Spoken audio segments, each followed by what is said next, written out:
Hi friends, ಎಲ್ಲರೂ ಹೇಗಿದ್ದೀರಾ? Welcome to veg recipes of Karnataka. ನಾನಿವತ್ತು ನಿಮಗೆ ಪಪ್ಪಾಯ ಹಲ್ವಾ ಅಥವಾ ಬರ್ಫಿ ಮಾಡೋದನ್ನು ಹೇಳ್ಕೊಡ್ತೀನಿ. ಚೆನ್ನಾಗಿರುತ್ತೆ. ಇಷ್ಟ ಆದರೆ ನೀವು ನೋಡಿ ಟ್ರೈ ಮಾಡಿ. ನಾನು ಒಂದು ಪಪ್ಪಾಯ ತೊಗೊಂಡಿದ್ದೀನಿ. ಪಪ್ಪಾಯ ತೊಗೊಂಡು ಅದನ್ನೆಲ್ಲ ಪೀಲೆಲ್ಲ ತೆಗೆದುಬಿಟ್ಟು ಅದನ್ನು ಚಿಕ್ಕ ಚಿಕ್ಕದಾಗಿ ಕಟ್ ಮಾಡ್ಕೊಂಡಿದ್ದೀನಿ. ಅದನ್ನು ಮಿಕ್ಸಿಗೆ ಹಾಕ್ಕೋಬೇಕು. ಅದಕ್ಕೆ ಏನು ಬೇಡ, ಬರೀ ಪಪ್ಪಾಯ ಮಾತ್ರ ಮಿಕ್ಸಿಗೆ ಹಾಕ್ಕೊಂಡು ನೈಸಾಗಿ ರುಬ್ಕೊಳ್ಳಿ. ತರಿ ಇದ್ದರೆ ನೋಡಿ ಮತ್ತೆ ಒಂದು ಸಲ ರುಬ್ಕೊಳ್ಳಿ. ಪೇಸ್ಟ್ ಥರ ಆಗಬೇಕು.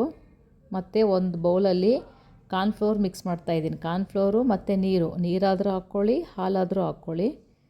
ಮಿಕ್ಸ್ ಮಾಡಿಕೊಂಡು ಒಂದು ಬಾಣಲಿ ತೊಗೊಂಡು ಅದಕ್ಕೆ ಸ್ವಲ್ಪ 1-2 ಸ್ಪೂನ್ ತುಪ್ಪ ಸಾಕು. ತುಪ್ಪ ಹಾಕಿ ರುಬ್ಬಿರೋ ಪಪ್ಪಾಯನ ಅದಕ್ಕೆ ಹಾಕಿ ಮಿಕ್ಸ್ ಮಾಡ್ತಾಯಿದ್ದೀನಿ. ಸ್ವಲ್ಪ ಎಲ್ಲ ಹಸಿ ವಾಸನೆ ಹೋಗೋವರೆಗೂ ಮಿಕ್ಸ್ ಮಾಡ್ಕೊಳ್ಳಿ. ಆಮೇಲೆ ಮಿಕ್ಸ್ ಮಾಡಿರೋ ಕಾರ್ನ್ಫ್ಲೋರ್ ಅದಕ್ಕೆ ಹಾಕಿ ಮತ್ತೆ ಮಿಕ್ಸ್ ಮಾಡ್ಕೊಳ್ಳಿ. ಮಿಕ್ಸ್ ಮಾಡ್ತಾನೇ ಇರಬೇಕು. ಆಮೇಲೆ ಸಕ್ಕರೆ ಹಾಕಿ, ನಿಮ್ಗೆ ಎಷ್ಟು ಬೇಕು ರುಚಿಗೆ ತಕ್ಕಷ್ಟು ಸಕ್ಕರೆ ಹಾಕ್ಕೊಳ್ಳಿ. ಮತ್ತೆ ಮಿಕ್ಸ್ ಮಾಡ್ತಾ ಇರಬೇಕು. ಇದಕ್ಕೆ ಸ್ವಲ್ಪ ಟೈಮ್ ಬೇಕಾಗುತ್ತೆ ಗಟ್ಟಿ ಆಗೋಕ್ಕೆ. ಮಿಕ್ಸ್ ಆಗ್ತಾನೇ ಇರಬೇಕು. ಇವಾಗ ಕಲರ್ ಚೇಂಜ್ ಆಗ್ತಾಯಿದೆ ನೋಡಿ. ಹಾಗೆ ಮಿಕ್ಸ್ ಮಾಡ್ತಾ ಇರಬೇಕು. ಒಂದು 20 ಮಿನಿಟ್ಸ್ ಟೈಮ್ ಬೇಕಾಗುತ್ತೆ ಇದಕ್ಕೆ. ಗಟ್ಟಿ ಆಗೋವರೆಗೂ ಮಿಕ್ಸ್ ಮಾಡಬೇಕು. ಅದನ್ನು ಕಲರ್ ಚೇಂಜ್ ಆಗುತ್ತೆ. ಇವಾಗ ನಾನು ಫ್ರೈ ಮಾಡಿರೋಂಥ ಗೋಡಂಬಿ ಬಾದಾಮಿ ಅದಕ್ಕೆ ಹಾಕೋತಾ ಇದ್ದೀನಿ. ಹಾಕ್ಕೊಂಡು ಮತ್ತೆ ಮಿಕ್ಸ್ ಮಾಡಿ. ಫುಲ್ ಗಟ್ಟಿ ಥರ ಆಗಬೇಕು, ಇಲ್ಲಾಂದರೆ ಹಲ್ವಾ ಆಗುತ್ತೆ. ನಿಮಗೆ ಬರ್ಫಿ ಬೇಕಾದರೆ ತುಂಬ ಗಟ್ಟಿ ಆಗಬೇಕು.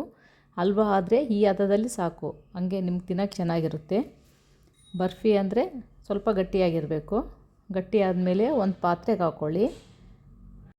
ಅದು ತಣ್ಣಗಾಗಬೇಕು. ಒಂದು 10 ಇಲ್ಲ 15 ಮಿನಿಟ್ಸ್ ಸಾಕು ತಣ್ಣಗಾದರೆ. ಆಮೇಲೆ ಅದನ್ನು ಒಂದು ಪಾತ್ರೆಗೆ ಹಾಕ್ಕೊಂಡು ಒಂದು ಪ್ಲೇಟಲ್ಲಿ ಹಾಕ್ಕೊಂಡು ಕಟ್ ಮಾಡ್ಕೊಂಡು, ಬಂದಿಲ್ಲ ಅಂದರೆ ಚಾಕುವಿಂದ ಸ್ವಲ್ಪ ಸೈಡಲ್ಲೆಲ್ಲ ಬಿಡಿಸ್ಕೊಂಡು ಹಾಕಿ ಕಟ್ ಮಾಡ್ಕೊಳ್ಳಿ. ಚೆನ್ನಾಗಿರುತ್ತೆ ತಿನ್ನೋಕ್ಕೆ. ಪಪ್ಪಾಯ ಕೊಟ್ಟರೆ ತಿನ್ನಲ್ಲ, ಬಟ್ ಇದು ಹಲ್ವಾ ಟ್ರೈ ಮಾಡಿ, ತುಂಬ ಚೆನ್ನಾಗಿರುತ್ತೆ. ಪಪ್ಪಾಯ ಅಂತಲೇ ಗೊತ್ತಾಗಲ್ಲ, ಮಕ್ಕಳು ಇಷ್ಟಪಡ್ತಾರೆ. ನೀವು ಟ್ರೈ ಮಾಡಿ ಹೇಳಿ.